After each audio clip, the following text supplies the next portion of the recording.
Alhamdulillah pada hari yang berbahagia ini kita bisa sholat subuh berjamaah di masjid yang indah ini. Mudah-mudahan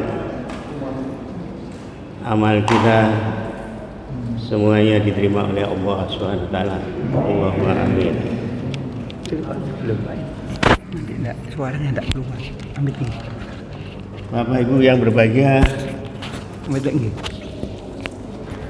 saya sudah ke sini 10 tahun yang lalu. Mungkin sudah 10 tahun yang lewat ya.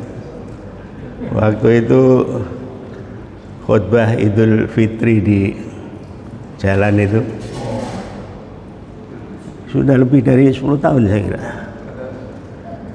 Kemudian ke sini lagi.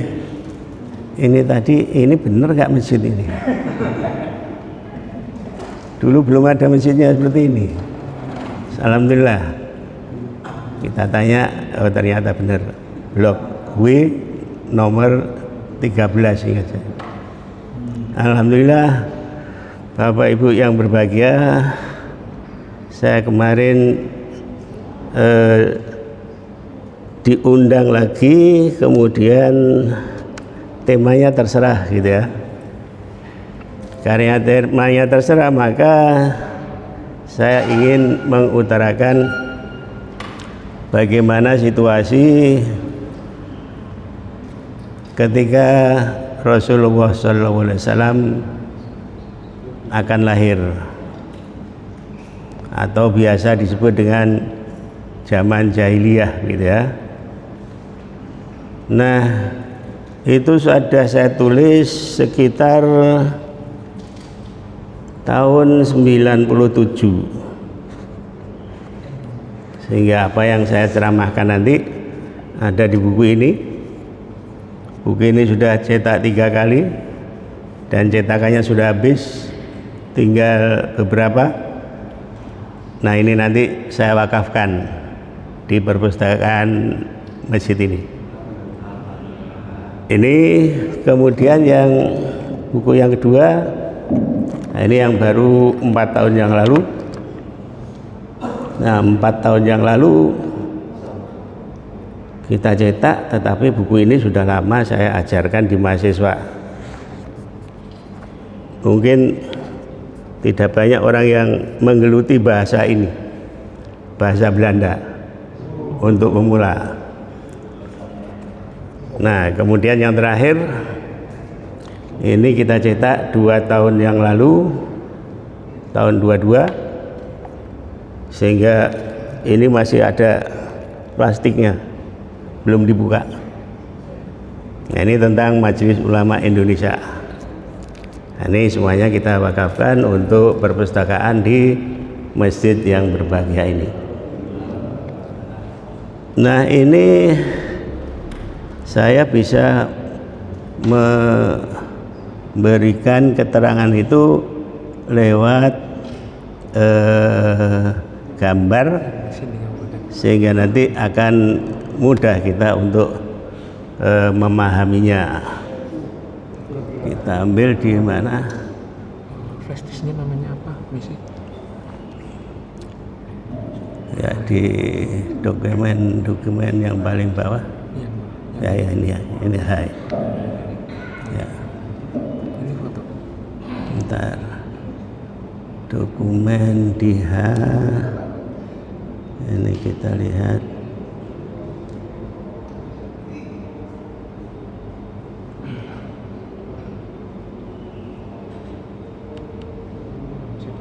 Iya.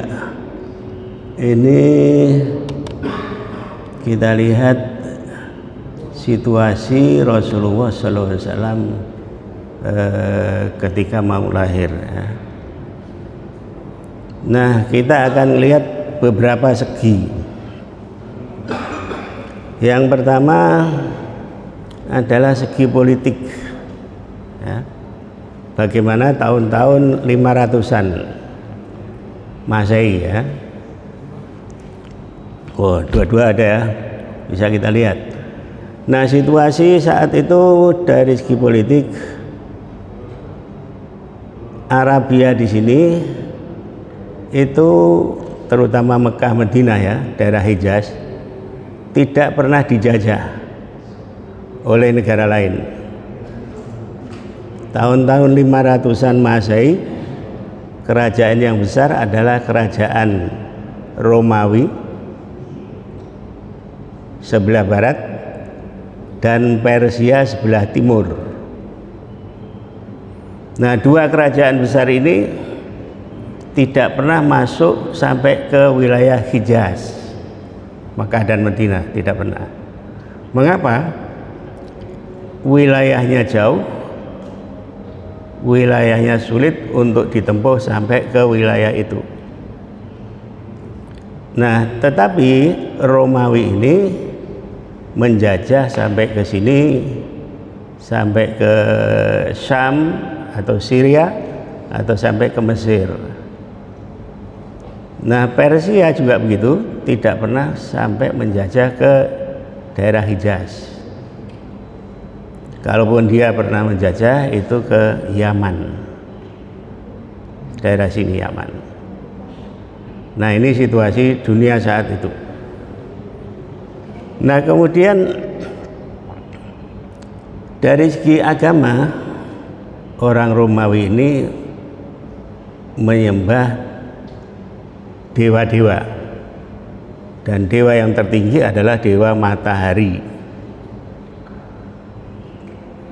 Nah, yang di sini, yang di Persia, mereka beragama Majusi. Nah, Majusi ini menyembah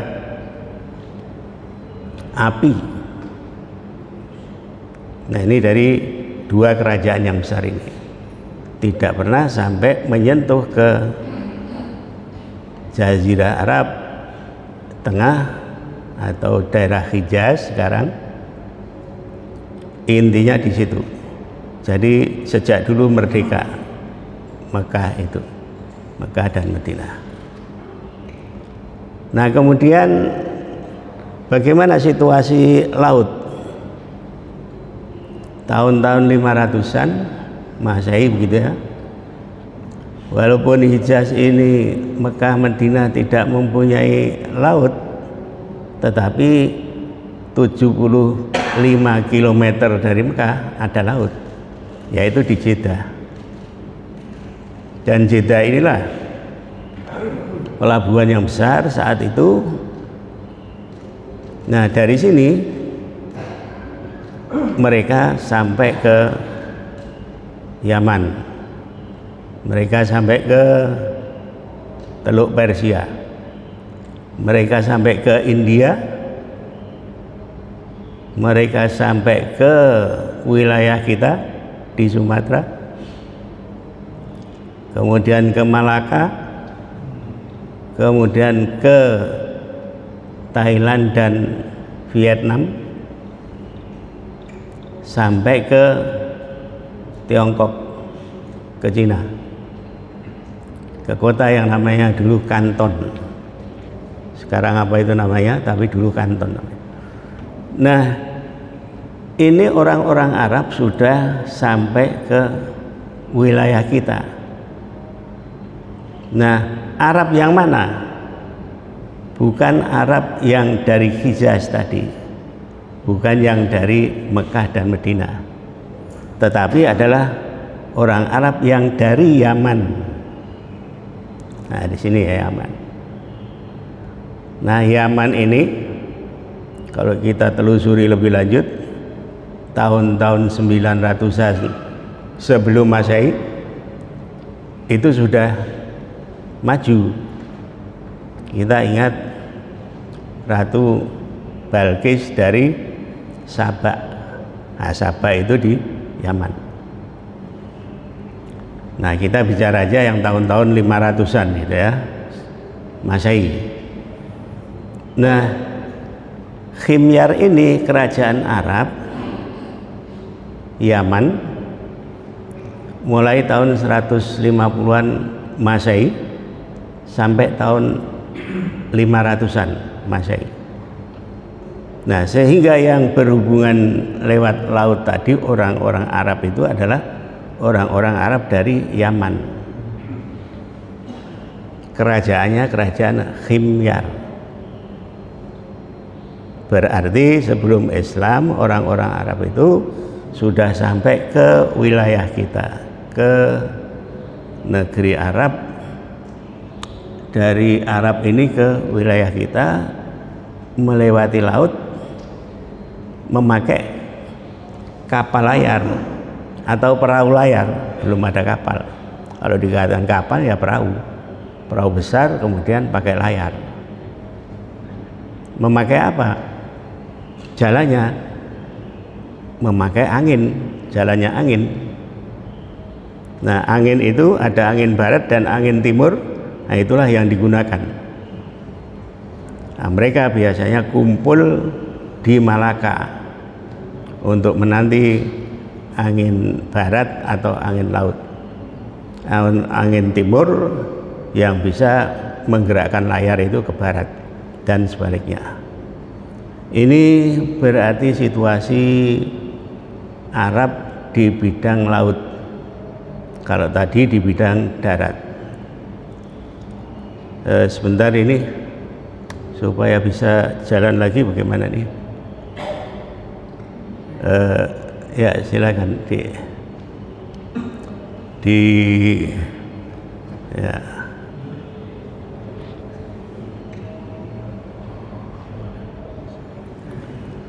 Ya, itu Bapak Ibu yang berbahagia. Ini bisa ditutup dulu, saya ganti yang lain. Berarti ini ditutup, ganti yang lain, berarti nah, kita ganti yang lain. Ada slide yang lain yang berkenaan dengan situasi tahun-tahun 500 Masehi tadi ya. Tadi diterangkan bahwa orang-orang Romawi sudah sampai ke Syria, sudah sampai ke Mesir.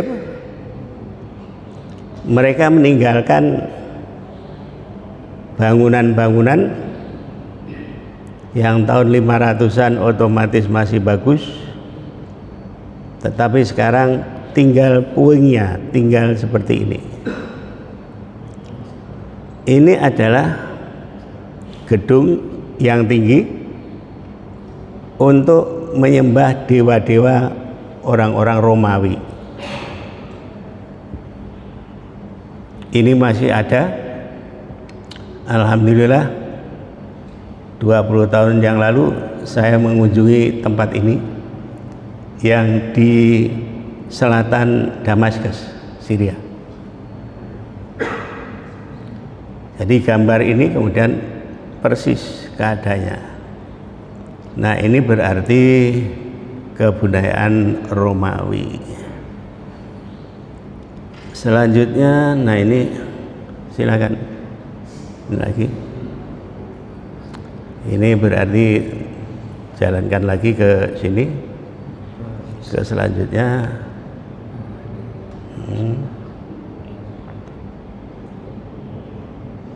Nah, taruh situ ya. Taruh sini. Nah, ini sini aja. Ini kanisa. Kanisa itu gereja ya, gereja. Nah, gereja ini sekarang keadaannya seperti ini. Nah, ketika Nabi Muhammad SAW berumur 12 tahun, ketika berdagang dengan pamannya Abu Thalib, pernah sampai ke sini, ke wilayah Syam. Syam itu adalah Syria sekarang antara lain. Jadi kalau disebut Syam itu Syria masuk, Lebanon, kemudian Palestina, kemudian Yordan. Nah, itu namanya Syam. Nah, ini sekitar 120 km di selatan Damaskus.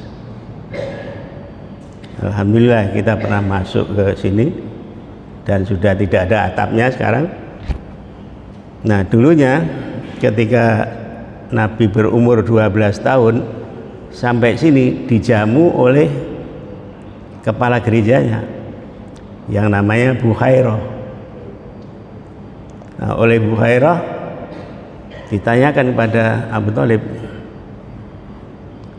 wahai saudara-saudara kita yang dari Makkah, apakah masih ada yang di luar selain ini? Abu Thalib menjawab, masih ada, tetapi dia masih kecil. Nah, justru itu yang saya cari. Silakan suruh masuk. Masuk. Setelah masuk, maka di situ dilihat, diamati. Maka Bukhairah berkesimpulan bahwa orang ini, anak ini nanti akan menjadi orang yang besar yang akan membawa namus.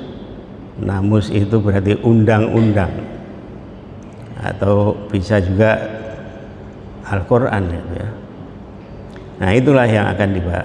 Maka jangan jauh-jauh masuk ke negeri ini.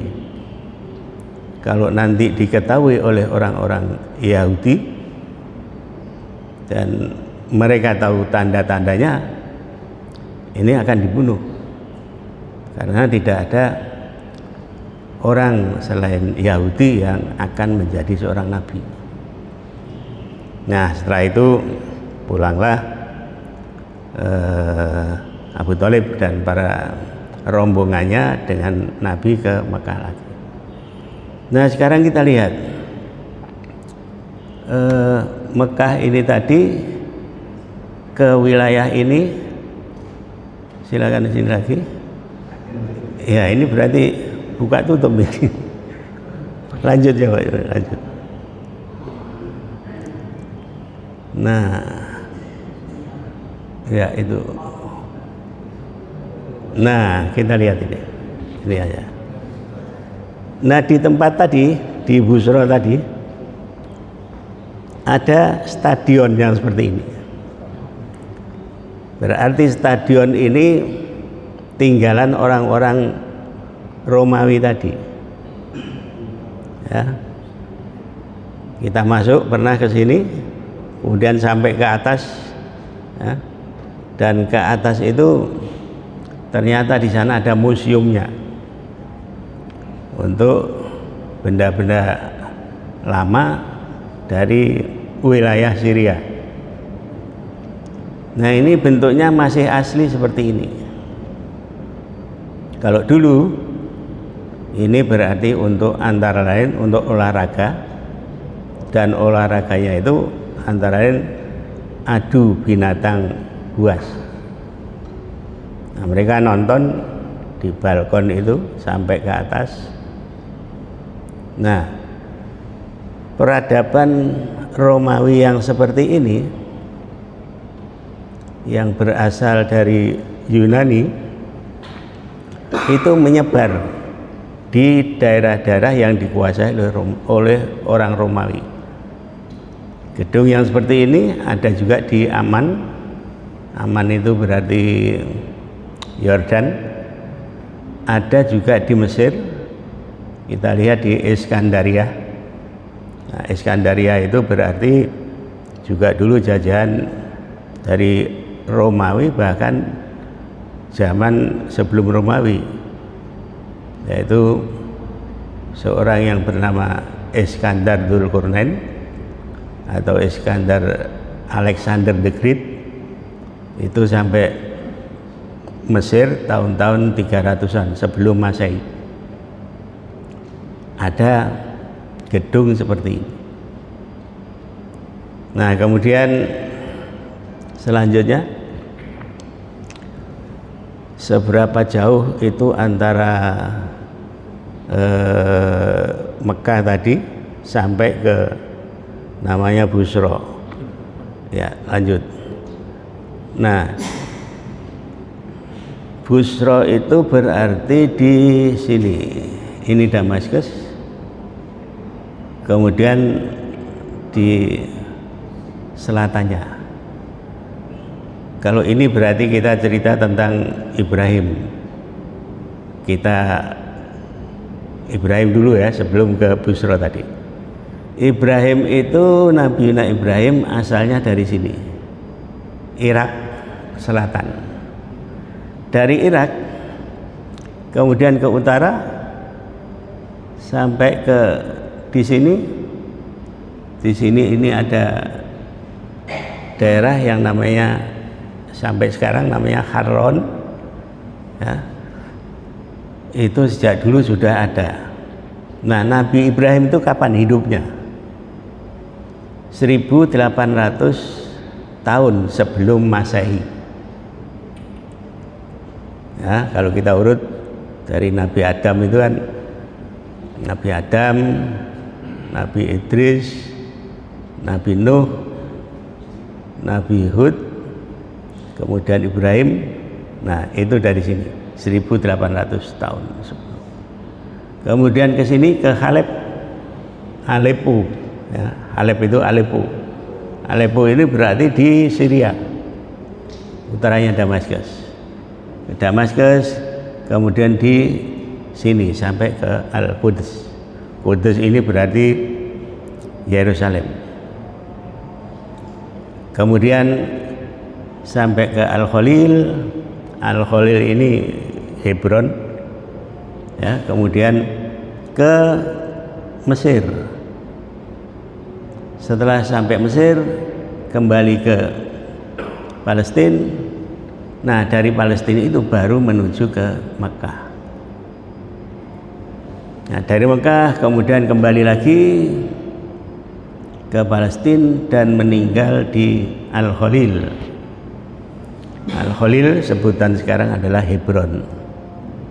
Hebron ini sekitar 20 km dari Al-Quds, dari Masjid Aqsa. Alhamdulillah 10 tahun yang lalu saya pernah ke sini melihat kuburannya Nabi Ibrahim itu. Ada di situ, ada di Al-Khalil. Nah, ini Ibrahim ya. Kemudian kita lanjut ke Basrah. Nah, Basrah ini berarti, nah ini lihat Busra ya. Busra itu di sini. Busra dengan Mekah yang ada di sini. Di dalam perjalanan udara sekarang ini sekitar dari Damaskus ya ke Jeddah sekitar 2 jam. Kalau 2 jam itu sama dengan Surabaya Palembang. Berapa kilometer itu? Sini Jakarta itu sekitar 800 km.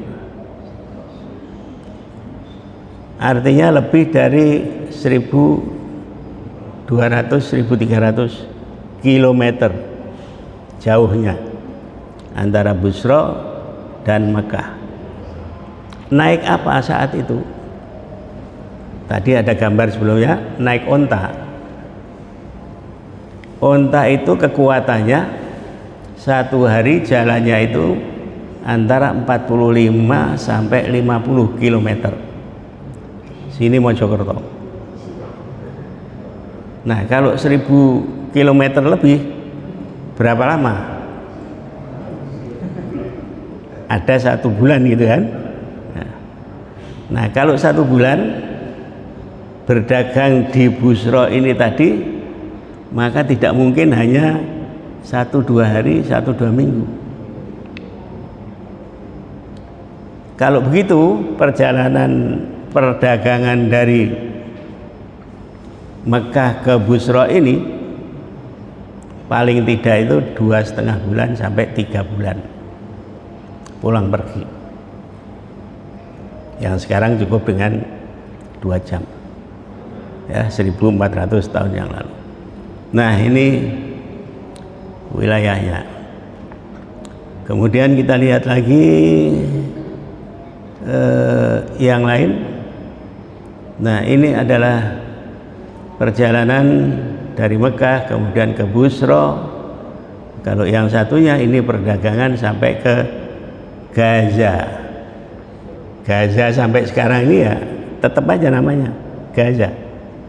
Di sini ada pelabuhan besar di sini, ya, yang sekarang sedang dibomi oleh Israel. Ya, ini Gaza. Kemudian yang satunya ke wilayah Irak, yang saat itu berarti dikuasai oleh orang-orang Persia. Nah, ini perdagangan dari Mekah ke 3 arah ini. Kemudian satu arah lagi ke Yaman. Yaman berarti ke selatan. Nah, ini situasinya. Nah, ini baru situasi keadaan politik dan perdagangan. Nah, sekarang bagaimana situasi keagamaan, ya? Tadi sudah kita terangkan keagamaan itu yang Romawi adalah orang-orang menyembah dewa-dewa, tetapi setelah tahun-tahun 300-an Masehi itu mereka memeluk agama Kristen. Nah, bagaimana? Agama Kristen itu kan aslinya dari Yerusalem, Al-Qudus atau Palestina, gitu ya. Padahal Romawi ada di sini. Nah, Romawi tadi menjajah di sini sampai sini. Nah, agama itu berarti agama lokal diambil oleh negara, sehingga agama Kristen dijadikan agama negara, yaitu negara Romawi. Nah, saat itulah Romawi beragama Kristen. Kemudian yang namanya Kaisar Konstantin itu membuat kota lagi, kota baru, yaitu Konstantinopel. Konstantinopel menjadi ibu kota Romawi Timur tahun 400-an Masehi. Mengapa? Ketika Konstantin meninggal, kerajaan yang besar dibagi 2, Romawi Barat dan Timur. Ketika 2 anak ini mendapat bagian, tetapi sampai ke cucu tahun 400-an itu sudah tidak bisa bersatu lagi antara Barat dan Timur. Nah, akhirnya yang Timur disebut dengan Bizantium. Kerajaan Bizantium sama dengan Romawi Timur.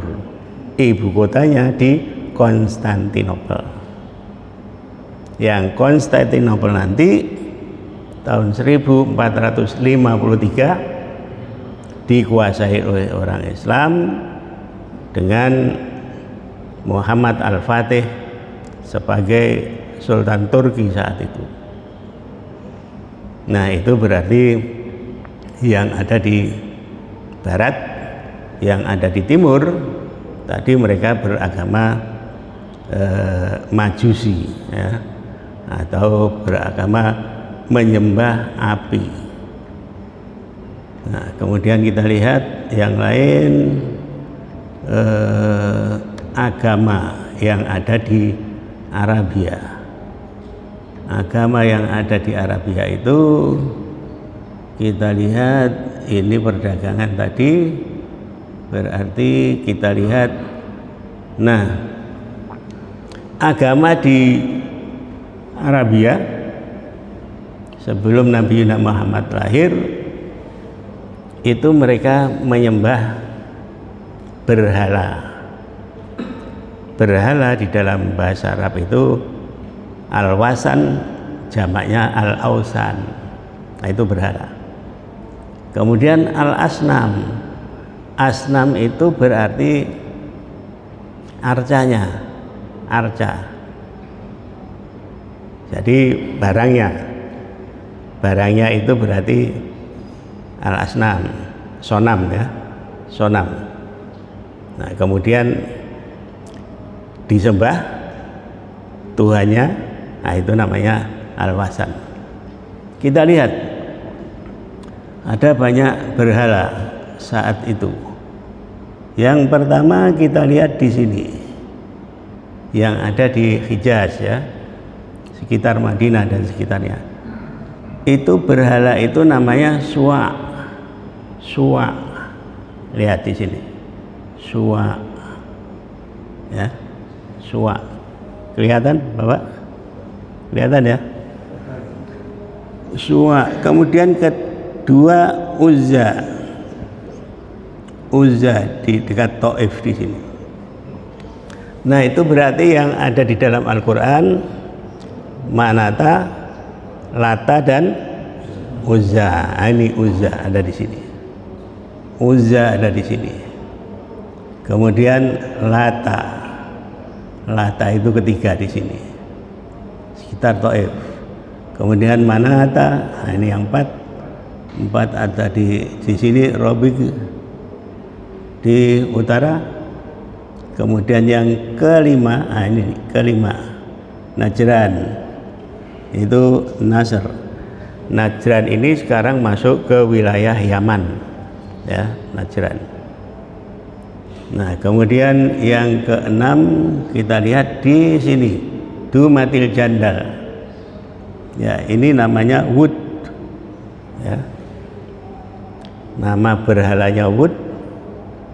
Nah, mereka menyembah berhala itu, berarti itu menjadi wasan ya. Jadi yang disembah. Kemudian kita lihat yang ketujuh berada di sini di wilayah Asir ya. Di sini Ya'uk ya, Ya'uk namanya. Yang ketujuh ini Ya'uk berhalanya. Kemudian Yahuz yang ke-8. Yang ke-8 ini dekat Son'a. Nah, ini berhala-berhala yang termasyhur. Di samping ada yang ini 9, 10 yang berwarna seperti ini. Ada di sini nama-namanya. Nah, yang terakhir yang 14 ini namanya Hubal. Hubal ini berhala yang paling besar, diletakkan di dalam Ka'bah. Ya, namanya Hubal. Dan di sekitar Ka'bah itu ada 360 patung. Nah, ini yang mereka sembah. Sehingga mereka menyembah berhala. Berhala diwujudkan patung, patungnya itu terbuat dari batu, ya, karena di sana kebanyakan adalah gunung-gunung yang berbatu. Nah, di samping itu di Mekah dan Madinah ini juga ada orang yang beragama Kristen. Kemudian orang-orang Yahudi ada banyak di Madinah. Nah, orang-orang Kristen itu antara lain dari keluarga Khadijah. Nah, artinya abang Kristen itu yang dari Palestina sudah sampai ke Mekah dan Madinah. Nah, termasuk juga orang-orang Makkah itu masih mengikuti agama Ibrahim,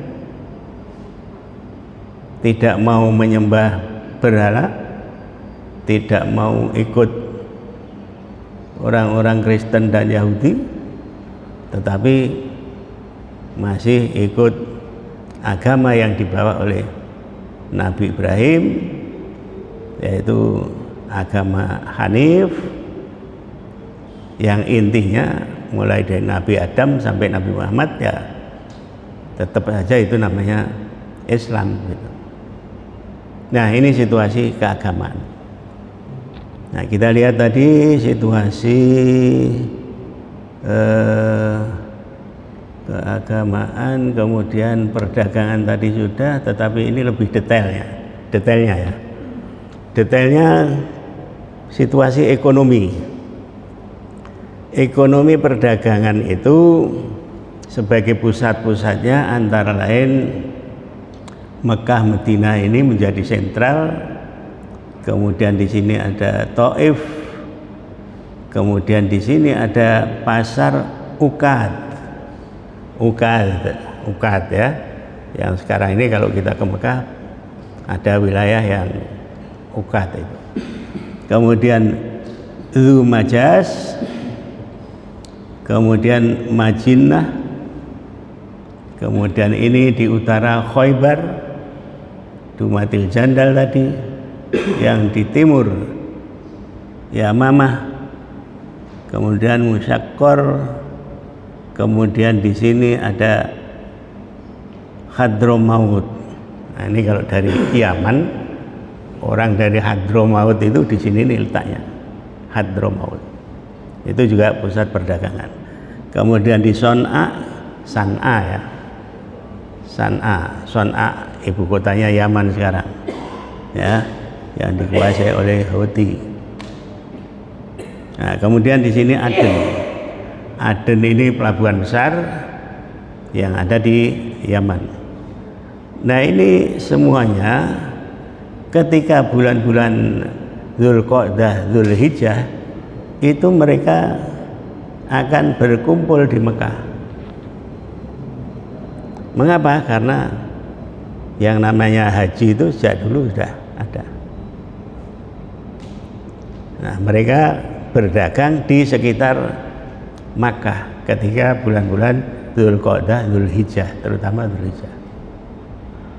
Kemudian Muharram mereka masih berada di Mekah, tetapi ketika bulan Safar ya kita, bulan Safar itu. Nah, mereka sudah meninggalkan Mekah. Safar itu dari Sifr itu kosong, nah itu artinya mengosongkan Mekah. Kemana? Mereka berdagang ke wilayah-wilayah ini tadi. Nah, ketika sudah mendekati Dzulqa'dah, Dzulhijjah, mereka sampai ke Mekah lagi. Nah, itu rute perjalanan mereka dalam 1 tahun. Nah, sekarang dari segi politik. Mekah Madinah ini dulu dikuasai oleh beberapa suku, dan suku itu akhirnya tahun-tahun 400-an Masehi dikuasai oleh suku Quraisy. Nah, suku Quraisy itu yang dipimpin oleh nenek moyang Nabi Muhammad yang bernama Qusay. Nah, Qusay itu lahir tahun 400, kemudian 440 itu mengganti dari suku yang lain menguasai Mekah dan Madinah. Nah, ini urusan politik untuk mengatur kota Mekah. Yang penting untuk mengatur Mekah itu adalah menghormati para peziarah haji, untuk menyediakan makanan, untuk menyediakan minuman, yaitu namanya as-siqayah. Nah, ini dikuasai oleh keluarga Abdul Muthalib, nenek Nabi. Ini di bidang politik. Nah, di bidang ekonomi yang sampai ke Busra tadi antara lain juga dari keluarga Umayyah, Bani Umayyah. Yang satu Bani Hasyim, yang satu Bani Umayyah. Bani Hashim menguasai politik, Bani Umayyah menguasai perdagangan. Banyak konglomerat dari Bani Umayyah. Nah, mereka menginginkan yang dari ekonomi ini juga menginginkan politik, tetapi belum bisa, masih dikuasai oleh Bani Hashim. Nah, itu situasi ekonomi yang ada di Mekah dan Madinah. Nah, berarti di sini sudah sampai ke tahun-tahun 570 ketika menjelang Nabi Muhammad lahir. Kita lihat Yaman, ya, Yaman. Tahun-tahun 570 tadi. Yaman ini dikuasai oleh Abraha. Nah, siapa Abraha ini? Abraha adalah perwakilan dari Habasyah. Habasyah itu sekarang Ethiopia. Ya.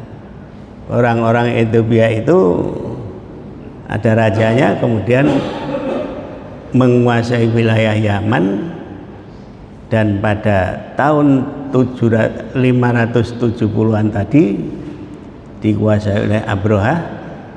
Abraha membangun gereja yang besar di San'a. Untuk apa? Untuk menyaingi Ka'bah, agar supaya orang-orang yang haji ke Mekah itu bisa pindah ke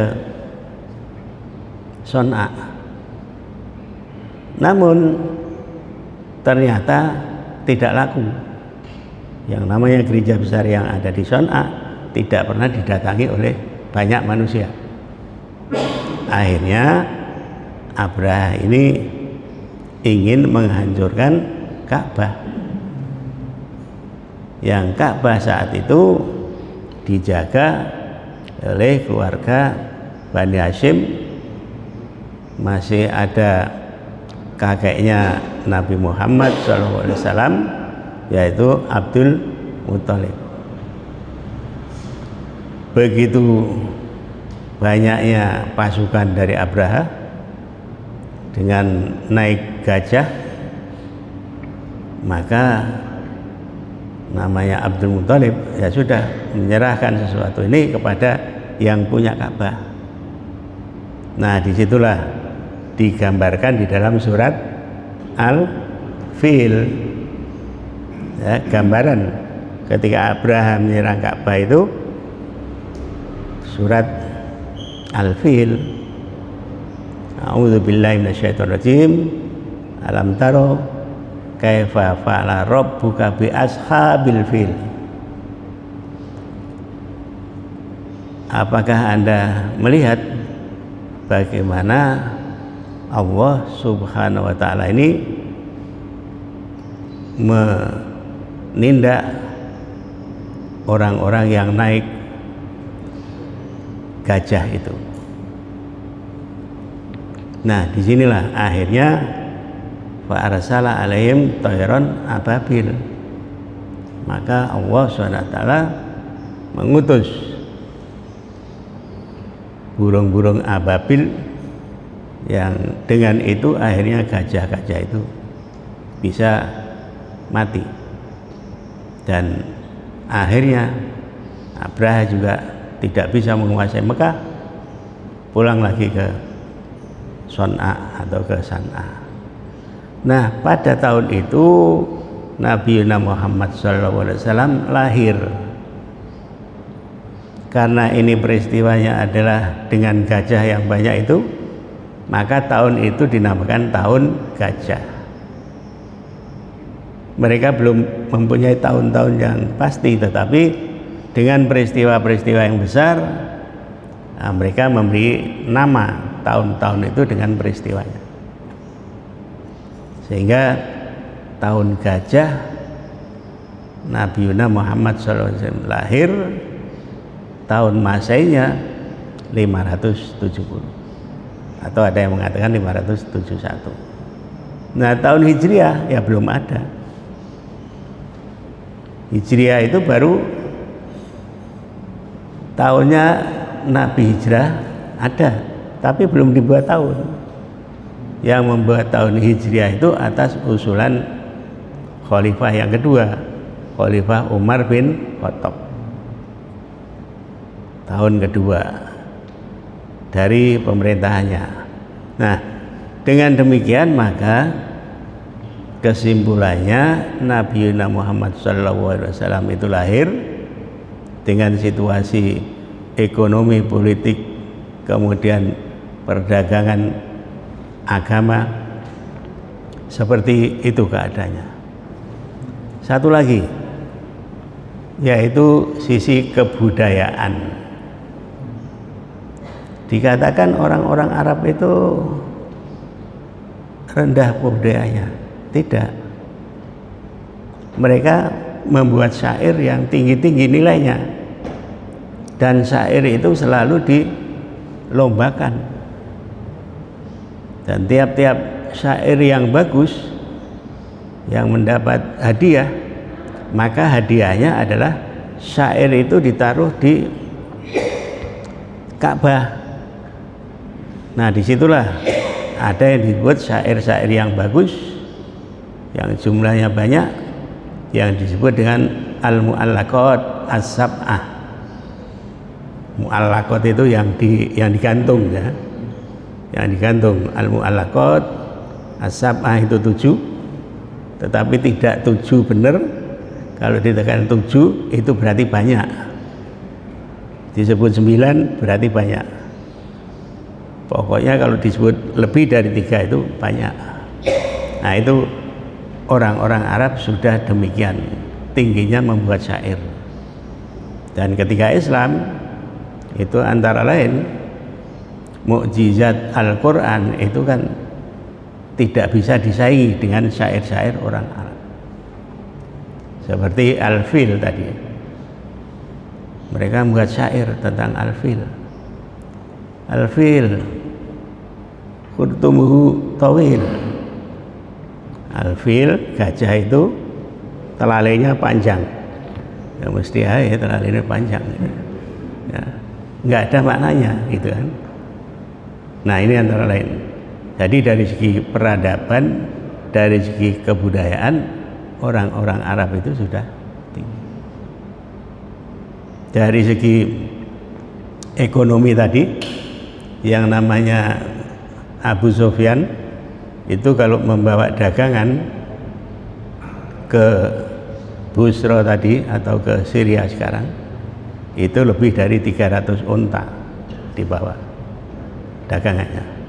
Nah, kalau unta itu umpamanya satu unta itu membawa 100 kilo atau 1 kuintal, bisa juga 500 kilo atau 5 kuintal, kali 100 berapa? 500 umpamanya, atau 300 kilo gitu ya. 300 kilo berarti ini 300 kilo itu satu unta. Kalau 300 unta berapa? Kalau kita ukur dengan sekarang, satu kontainer itu berapa kilo? Satu kontainer itu bisa 5 ton kan? Nah, tadi 300 unta itu berapa kilo? Nah, kita bisa bandingkan. Sehingga banyak sekali yang dibawa oleh Abu Sufyan itu di dalam perdagangan. Saya kira ini yang keadaan Nabi Muhammad SAW ketika mau lahir tahun 572. Dan insya Allah kita akan teruskan, dan silakan buku ini nanti saya berikan sini, saya wakafkan, boleh diperbanyak ya, karena sudah tidak ada cetaknya lagi, silakan. Tetapi yang di masjid ini jangan sampai hilang ya, karena sudah diwakafkan gitu ya. Niatkan saya wakafkan wakaf buku ya. Silakan, sekarang itu wakaf boleh dengan barang, bahkan boleh dengan uang, ya. Kemudian silakan kalau punya buku. Saya kira begitu Bapak Ibu yang berbahagia, mudah-mudahan yang sedikit ini bermanfaat. Allahumma amin. Al-afu minkum, minta maaf. Wa akhirul kalam, assalamualaikum warahmatullahi wabarakatuh.